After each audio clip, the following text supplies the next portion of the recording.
മുകേഷിന്റെ രാജി ആവശ്യപ്പെട്ട് കൊല്ലത്തെ MLA ഓഫീസിലേക്ക് യൂത്ത് കോൺഗ്രസ് നടത്തിയ മാർച്ചിൽ സംഘർഷം. പ്രവർത്തകർക്ക് നേരെ പോലീസ് ലാത്തി ചാർജ് നടത്തി. സംഘർഷത്തിൽ പ്രവർത്തകർക്കും പോലീസുകാർക്കും പരുക്കേറ്റു.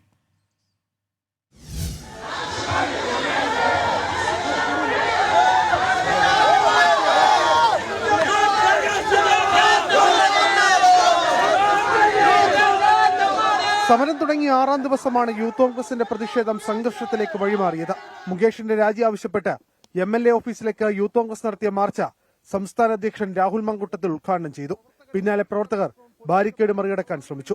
പ്രവർത്തകരും പോലീസും തമ്മിൽ ഉന്തും തള്ളും.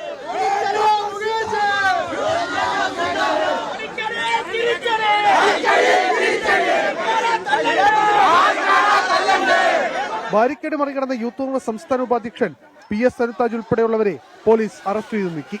പിന്നാലെ പ്രവർത്തകർക്ക് നേരെ പോലീസ് ലാത്തിചാർജ്.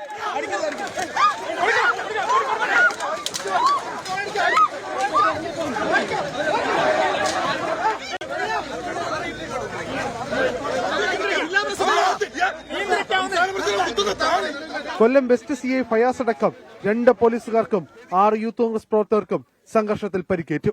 രാജി ആവശ്യപ്പെട്ടുള്ള സമരം ശക്തമായി തുടരുമെന്നാണ് യൂത്ത് കോൺഗ്രസ് നിലപാട്. 24 കൊല്ലം.